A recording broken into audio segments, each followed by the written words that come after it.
interesting, actually, to watch how quickly OKC has become so unlikable.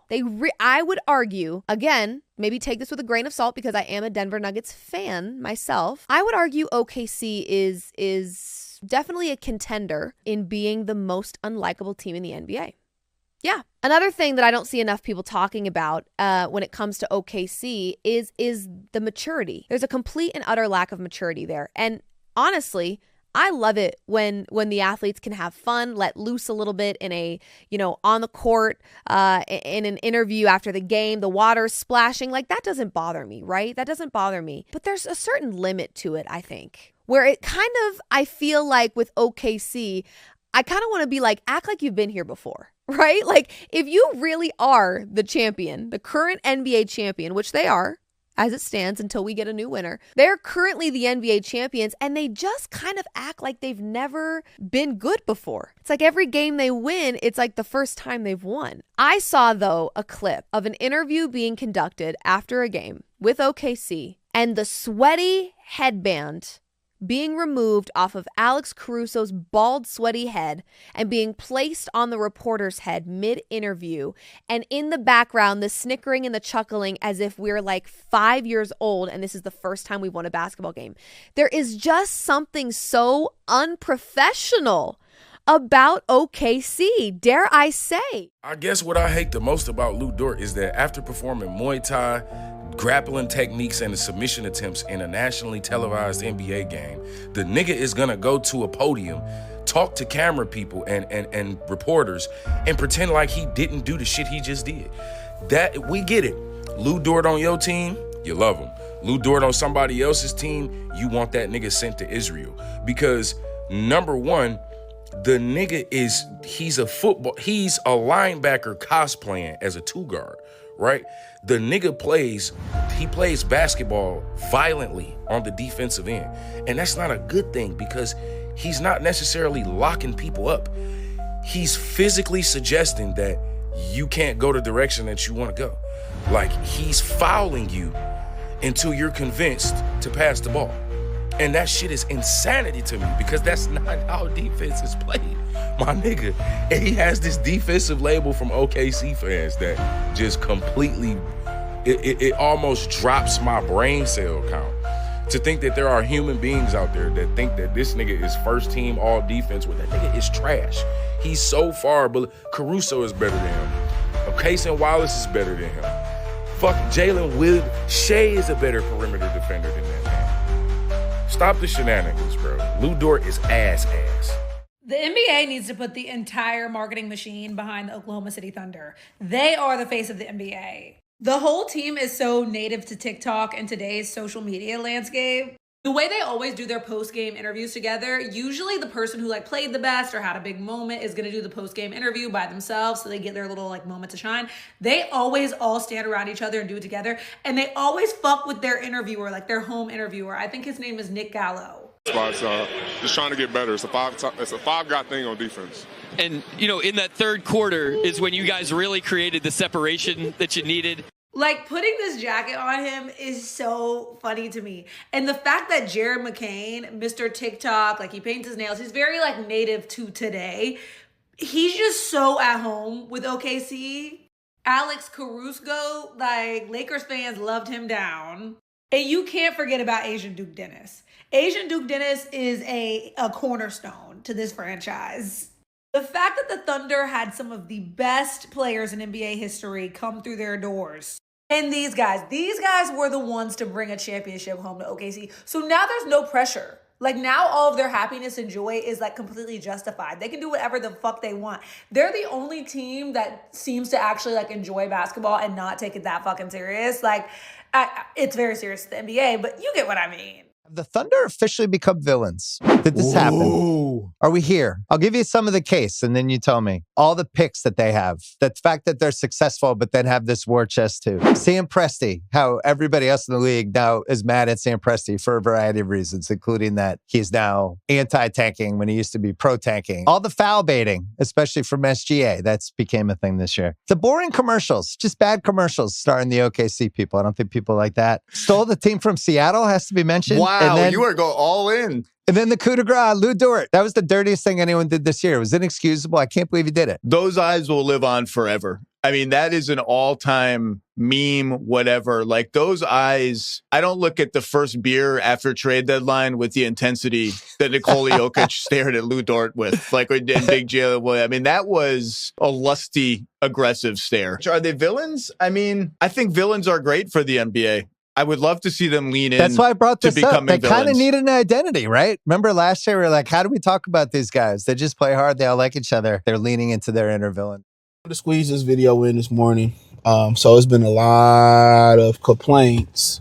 A lot of complaints about the Oklahoma City Thunder. I didn't watch the Knicks game. I followed it kind of on my phone. I don't know what the hell I don't know what I was watching last night. I was watching something. Because they played the Thunder. But when my Pistons played the Thunder, it was like, they ain't play nobody, right? They set everybody. So the whole thing about it was they're complaining that, Lu Dort is being too physical. He being dirty. They're complaining that they're getting away with, being more physical. Excuse me, trying to get my fucking car together. They're being more physical and allowed to get away with being dirty or get away with foul calls that other teams can't get away with. And I was telling my boy, Latique, he a Knicks fan. I was like, well, they pretty much earned the right, But he was saying it was disgusting that one, at least call it both ways. And I agree. I don't watch a lot of the Thunder. They are the world champions. And they have a saying in boxing, you gotta beat the champ to beat the champ. Like you really gotta beat the champ. So it don't surprise me none. They earn the right. Shea is the MVP. He filed, and then Mike Brown is like, well, he's foul baiting, and yeah, I mean that's tearing the NBA up. And I haven't been to a game this season yet. I just ain't really found the time. And even when I was going last season, it was to the point where every 5 minutes, 5 real minutes, somebody was getting fouled. It was a foul. It was a foul. It was a foul. It was a foul. It was a foul. It was a foul. It was a foul. It was a foul. It was a foul. It was a foul. It's like, damn, they stopping the game like every minute for a foul. You see guys bump into some people do this, and like it's entertainment, bro. You got actors out there. These guys are legitimately becoming actors. Like, it's a sport. I was saying, I did another video talking about the NBA got soft. One reason I like Wemby is that, the Pistons fucked Wemby up. He ain't complain. Wemby did not complain. Wemby got all the inner workings to be the face of the NBA. And it don't have to be one face, because you had Magic and Bird. Michael was seen as the ultimate face, but then, the next generation, you had Kobe, you had T-Mac, you had a bunch of great players that was there. Shaquille O'Neal, Steve Nash was up there, Dirk Nowitzki. I mean, you had a lot of great players. It could be multiple guys. It could be Ant-Man. It could be, Victor. It could be Cade. It could be just a number of guys who got that aura and that swag, right? And that want to carry that weight, right? But he didn't complain. But it is hard to watch because it's a sport. It's supposed to be physical. They're supposed to bump each other. They supposed to slap each other. Everything shouldn't be a foul. Some of the times I'm watching and they ejecting people or giving people a flagrant foul. It's not even a flagrant. It's like the kid in UCLA with his coach threw him out. You notice how they got rid of that story real quick. And his own coach ejected him, and it wasn't even a bad call. He was going for the ball. We have gotten soft in America. Masculinity is they're killing it. When you start to see masculinity and competitiveness die within sports, just imagine what's going on in the real world. You got dudes hopping on TikTok. You got dudes hopping on social media wearing bonnets. You got people in public wearing bonnets. Men wearing bonnets in public. And giving opinions on bitches and giving opinion on life and giving advice. Like, no. Dudes wearing purses. And even in sports now, gladiator sports and football, you can't even hit like you used to get hit. You got to let the receiver catch the ball, take a step before you hit the receiver. It's like, what are we talking about? And one of the things that the powers that be, who a bunch of backdooria, reading rainbow, moist men that run this country, you know what I'm saying? One of the things they can't stand is masculinity, because it's something that they wasn't born with. Just look at these dudes that you look at that wear small hats or that control making motherfuckers go to war because they can't get liberation on their own. They can't get domination on their own. Look at what they look like. They not the symbol of strength. This is why a lot of these people in this country don't want to go back to a barbaric time. Because a barbaric time, a lot of these males will be washing and cooking and cleaning and cutting other men's grass for survival because they're not man enough to survive on their own.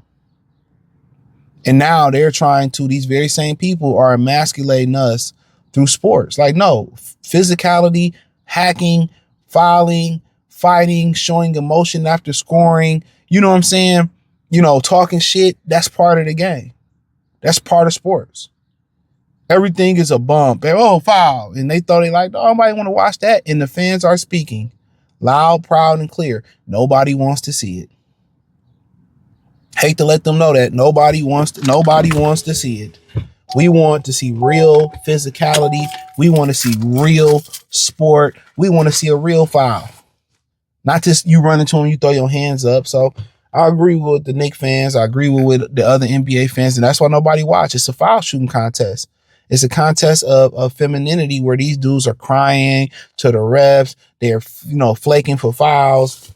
Check out the NBA Talk playlist. Hit the link in the description. Say find me everywhere. Instagram, Facebook, Kid, Cash App, Venmo, PayPal. The people are really curious about this coat that you're wearing. I don't know if you're wearing cake. Can you want to share with people? Yeah, I'm a gatekeeper. Yeah, thank you. Y'all have a good night.